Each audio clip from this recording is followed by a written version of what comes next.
सदनमा आवाज उठाउनुहुन्न होइन त्यत्रो उठाइरहेको छौँ त त्योभन्दा धेरै कति उठाउने छुट्टी थियो होइन अब छुट्टी भएको बेला ढोका आफैले खोल्ने कुरो भएन है त्यसले गर्दाखेरि अब हामीले थुप्रैले उठायौँ अब आज म लगायत सबैजना प्रायः जसो सबैले नै यो विषयमा जसले बोल्नुभयो हामीले कुरा उठाएको छ कस्तो कारबाही चाहिँ कस्तो हुनुपर्छ आरोपीलाई म त कडा कारबाही गर्नुपर्छ भन्छु हौ यो बलात्कार भन्ने कुरा चाहिँ तपाईँको होइन पुष्टि गरेर पुष्टि भएको हदसम्म चाहिँ बलात्कारीलाई चाहिँ अलिकति कडा नै कारबाही गर्नुपर्छ कतिपयले फाँसीको सजाय पनि भन्छन् के फाँसीकै सजाय हुनु पर्यो होइन फाँसीको सजाय भन्दा पनि काटेर फाल्नुपर्छ भन्छौ म त फेसबुकमा मैले दिइरहेको छु होइन आज नि अब त्यहाँ भित्र पनि त्यो चाहिँ गर्नुपर्छ जस्तो लाग्छ क्या त्यो अनि अर्को कुरा चाहिँ अब हाम्रो खुसबु ओलीजीले होइन नियमापत्ति गर्नुभयो कति चाहिँ फेरि कस्तो छ भन्दाखेरि पुरुषहरू पनि पीडित छन् होइन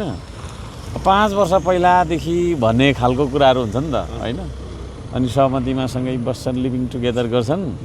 अनि मन मिलिन्जेलसम्म चाहिँ नि सबै कुरा हुन्छ अनि जुन दिन मन मिल्न छोड्छ त्यहाँदेखि चाहिँ फल्ना मलाई यस्तो गर्यो भन्ने हिसाबबाट चाहिँ पुरुषलाई पनि पीडित चाहिँ बनाउनु हुँदैन मन मिल्दा चमत्कार नमिल्दा बलात्कार भन्ने हो मैले त्यो भने गर्नु हो त्यो छ त्यसले गर्दाखेरि यो विषयमा चाहिँ अलिकति प्रष्ट कानुन हुनुपर्छ र कडा कारबाही गर्नुपर्छ हो अनि भन्नुहोस् न काट्ने सजाय पाउँछ कि झुन्डाउने सजाय पाउँछ त्यसलाई झुन्डाउने भन्दा पनि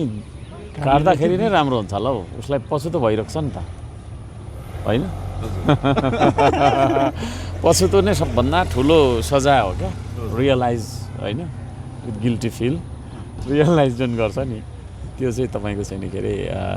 कारबाही हो जस्तो लाग्छ मलाई मानिज्यू पछिल्लो समय प्रधानमन्त्री मुस्ताङ जानुभएको छ मन त्यता चाहिँ अहिले अलिक परै सम्म जानुभयो र केही शङ्कात्मक कुराहरू पनि बाहिर मिडियामा आएका छन् तपाईँले पनि आज उठाउनु भयो किन जानुभएको रहेछ सदनलाई जानकारी थियो कि थिएन प्रधानमन्त्री त सदनलाई जानकारी गराउनु पर्ने होला हो त मन्त्री परिषदलाई थाहा हुनुपर्ने हो हामीलाई थाहा हुनुपर्ने हो अब प्रधानमन्त्री भन्ने पदको चाहिँ खासमा निजी लाइफ हुँदैन क्या त्यसले गर्दा त उहाँ भिभिआइपी हो त हामी जस्तो होइन नि होइन हामी जस्तो होइन हामी सांसद के खान जानु भएको रहेछ भन्दै हुनुहुन्थ्यो के खान जानुभयो हो सोध्नु पर्ने छ त्यो बाहिर हामीले जे शङ्का गरेका छौँ नि त्यो सुकिला मान्छेहरूले भेट्न गएको भन्ने त्यो के कतिको कुरा हो अब त्यो बिना प्रमाणको चाहिँ मैले बोल्ने गरेको छैन प्रमाण पाएँ भने म बोलिहाल्छु प्रमाण पाएपछि चाहिँ फेरि म तपाईँको बोलि नै हाल्छु बिना प्रमाण चाहिँ फेरि बोल्नु मिल्दैन मैले देशमा यत्रो नाबालिकाको त्यही त हो यस्तो छ दुनियाँभरको छ अब समस्या छ त्यसमा बोल्नुहुन्न उता कता जानुहुन्छ फेरि निजी भ्रमण भन्ने आयो होइन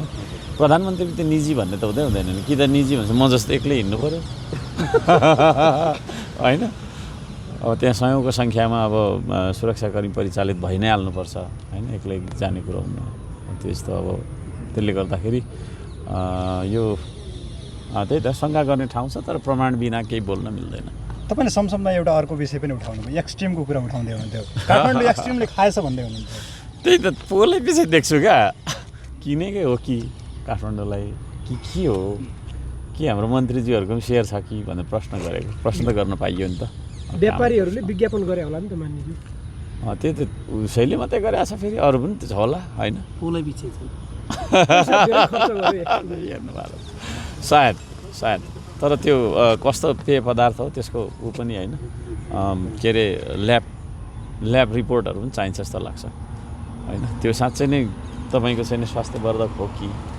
होइन that has side effects also कि के छ कि अब यो विषय पनि अध्ययन गर्नुपर्छ पछिल्लो समय सत्ता पक्षका माननीयहरूले नै यो सरकार आएपछि घटनाहरू झन् घट्न थाले झन् बढी झन् खतरा घटना घट्न थाले भनेर आज सदनमा उठाउनु भयो बरु तपाईँहरूभन्दा उग्र त सत्ता पक्षकै मान्ने हुन थाल्यो के अरे त्यो अब उग्र हुनुभयो या के हुनुभयो त्यो चाहिँ मैले अब भनिनँ प्रश्न त जसले पनि उठाउन पाउँछ त्यहाँ होइन सांसद भनिसकेपछि वास्तवमा यो हामी पार्टीबाट आउँछौँ र पार्टीको भन्ने आउँछ खासमा चाहिँ यहाँ भएपछि जनताको हो क्या खासमा हामी चाहिँ त्यसरी हेर्नुपर्ने हो मैले भन्नु हर्क साम्पाङ चुपचाप हुन थाले र हर्क साम्पाङ यति किन शालीन हुन थाले भन्छ यस्तो छ अब के अरे हामीले उठाउने कुराहरू उठाइराखेका छौँ। अब त्यो टेबलले ठटाउनु पर्ने होइन, पाखुरै सुर्कनु पर्ने भन्ने स्थिति होइन होला, त्यो छ। त्यसले गर्दाखेरि हामी अब सौम्य तरिकाले, शान्त तरिकाले, तर्कले हामी राख्छौँ होइन, आवाजले होइन त्यो चिज हो। होइन हाच्छिउ आउँदा पनि मन्त्रीहरू अब उताबाट आउँदा तपाईँहरूलाई त्यो विरोध गर्ने जस्तो लागेन भने कति लगभग 8-9 लाख खर्च भयो एउटा मन्त्रीलाई हाच्छिउको पार्न। यस्तो छ, अब त्यो स्वास्थ्यको कुरा होला, मन्त्री जस्तो मान्छे उहाँहरूले खर्च गर्नुभयो होइन, त्यसमा चाहिँ मेरो त्यत्रो ठुलो टिप्पणी भएन हो। पुरानोलाई त सस्तो सराप गर्थे नयाँहरूले, तर नयाँबाट अपेक्षा यस्तो थिएन जनताको। त्यो त उहाँहरू आफैले रियलाइज गर्ने हो नि होइन र, मैले के गर्दैछु, राज्यको सम्पत्ति दुरुपयोग गर्दैछु कि सदुपयोग गर्दैछु कि भन्ने कुराहरू हो। र उहाँहरूले रिजल्ट देखाउनु भयो भने त ठिकै हो, रिजल्ट चाहिँ देखाउनु सक्नु पऱ्यो। रिजल्ट चाहिँ देखिएको छैन क्या, ग्यासको पनि अहिलेसम्म लाइन लामै छ होइन, कहिले चाहिँ देख्ने होला रिजल्ट। अनि त्यो रिजल्ट नदेख्दाखेरि चाहिँ समाधान त हुँदैन होला। तपाईँ सरकारमा आएपछि तपाईँ प्रधानमन्त्री भएपछि अब त्यो त्यही दिन भन्नुपर्छ है। तर अहिले यसपालि तपाईँको चाहिँ हामीलाई म्यान्डेट त्यो खालको प्राप्त भएको होइन, र मन्त्री बन्ने भन्ने सपनाहरू होइन। यदि तपाईँले देशको नेतृत्व गरेको खण्डमा यी समस्याहरू समाधान होला नि त? गर्छौँ हामी, गर्छौँ। म हर्क साम्पाङ कस्तो क्यारेक्टर रहेछ भन्ने एकचोटि खोज गर्नु न, मैले बोलेको कुरा गर्छु कि गर्दिनँ रहेछ भन्ने है। हर्क साम्पाङले जे बोल्छ त्यो गर्छ है। पछिल्लो समय हर्क साम्पाङको चर्चा पनि हुन थाल्यो, तारिफ गर्न थाल्यो मान्छेहरूले। तपाईँले के जादु गर्नुभयो? हर्क साम्पाङ ठिक रहेछ भन्न थाल्यो बरु मान्छेले। तपाईँ आफै भन्नुहोस् न के राम्रो गर्नुभएको छ? अलि पछि अलि धेरै थाहा हुन्छ होला